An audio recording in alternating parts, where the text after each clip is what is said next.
Welcome to my channel. Selamat datang di channel kami Rekam Jejak Misterius. Oke, bagaimana untuk para penonton hari ini? Sehat-sehat ya? Ya kan? Bahagia kah hari ini?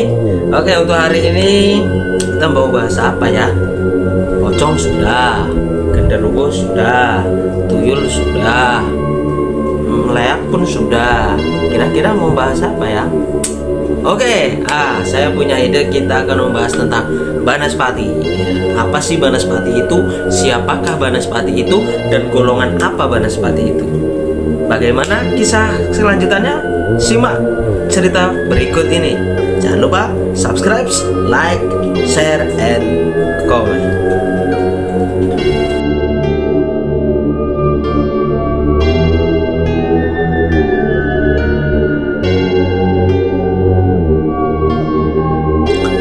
Banaspati adalah sebuah kisah atau mitos tentang hantu berwujud bola api.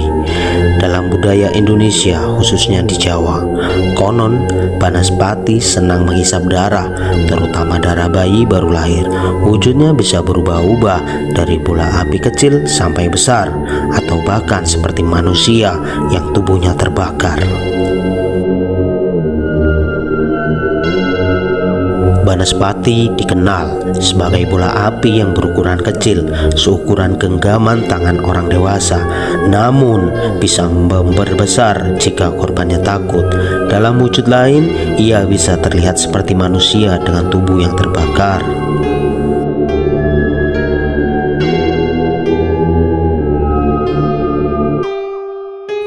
Dalam fiksi lain, Banaspati adalah sosok yang jahat dan senang menghisap darah, khususnya darah bayi baru lahir. Ada banyak kisah tentang Banaspati. Salah satunya adalah cerita tentang seorang pemuda yang penasaran dengan kisah Banaspati, kemudian bertemu langsung dengan sosok Banaspati di malam hari. Banaspati konon berterbangan di malam hari, terutama di jalanan atau tempat-tempat sepi. Kisah Banaspati sering dikaitkan dengan peringatan tentang bahaya di malam hari dan pentingnya menghindari tempat-tempat yang gelap dan sepi, serta kewaspadaan terhadap hal-hal yang tidak terlihat.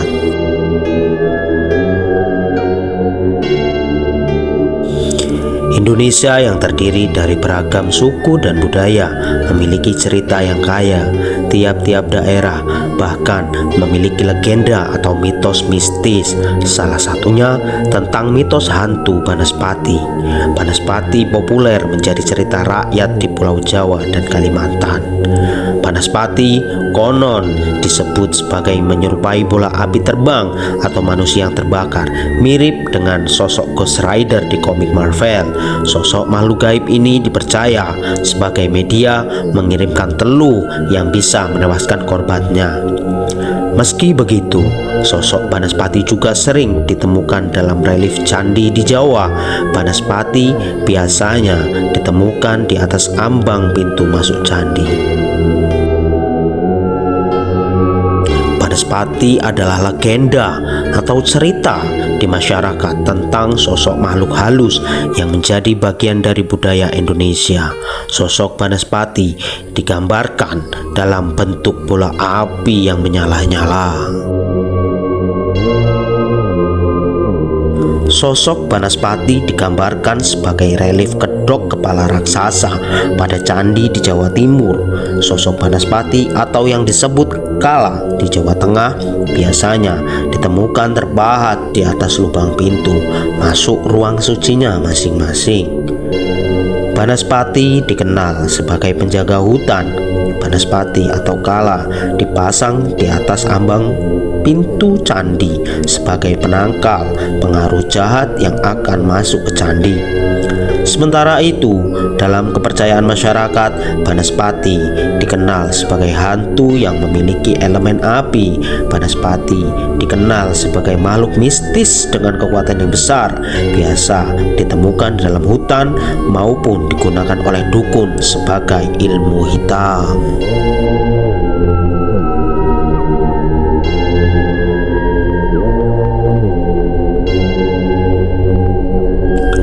Banaspati dikenal memiliki dua wujud yang berbeda, yaitu berbentuk bola api yang hidup di antara pohon-pohon besar di tengah hutan dan manusia api.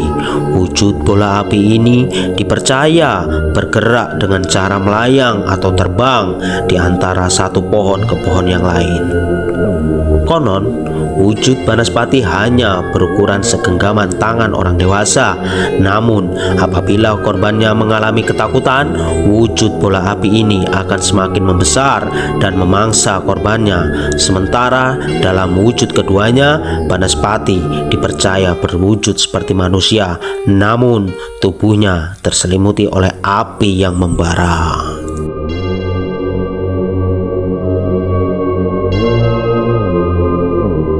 Sosok Banaspati yang biasa ditemukan di ambang pintu candi memiliki kesamaan dengan mitologi di India, Kirtimukha.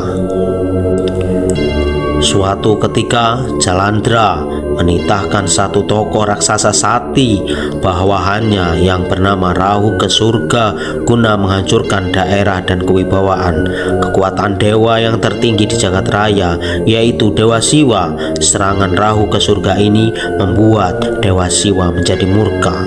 Dalam kemarahan ini, dari satu titik di antara alis dan keningnya terlahirlah satu makhluk yang sangat dahsyat yang kemudian ditugaskan membasmi Rahu.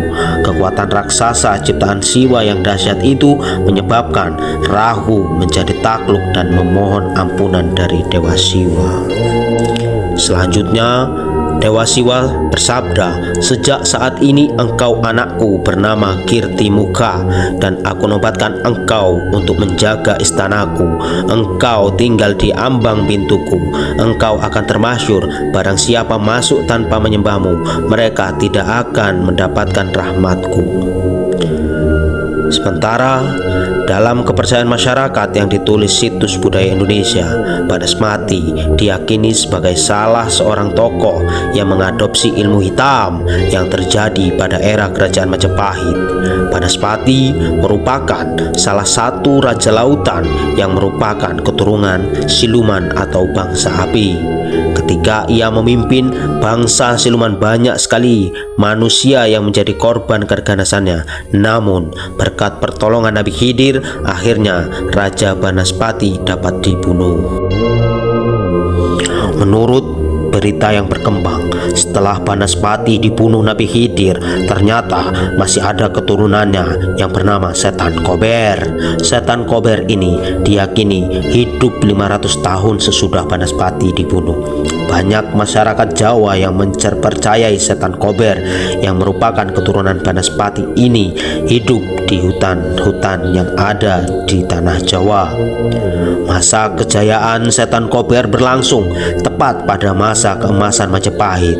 Kala itu, ketika belum memiliki kekuatan dan belum memiliki kerajaan, Setan Kober ini memutuskan untuk bekerja sama dengan Patih Gajah Mada untuk membumi hanguskan para pemberontak dan berperang melawan kerajaan-kerajaan Islam termasuk kerajaan Demak. Setan Kober ini dikenal memiliki sifat yang licik dan sangat sakti di masa perang antara Majapahit dan Demak yang kala itu dipimpin Raden Fatah. Setan Kober ini kerap membuat kerajaan Islam mengalami kekalahan. Singkat cerita, Setan Kober ini akhirnya dikalahkan oleh Pangeran Sutawijaya. Hingga saat ini keturunan Banaspati pun masih berkeliaran dan masih dimanfaatkan oleh manusia-manusia untuk mengirimkan ilmu-ilmu santet dan ilmu teluh dan ilmu hitam lainnya.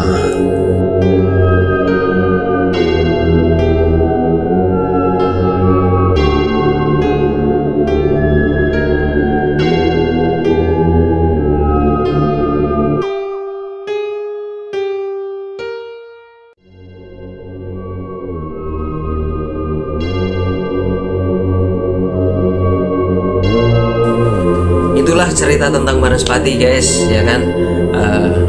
Mudah-mudahan ya menghibur. Disclaimer dulu ya, ini video ini hanya sebatas hiburan. Jadi bagi teman-teman yang merasa ini seperti apa dan bagaimana, ini hanya sebatas hiburan. Jadi Mudah-mudahan ini bisa menambah informasi-informasi yang belum diketahui oleh teman-teman sekalian, ya kan?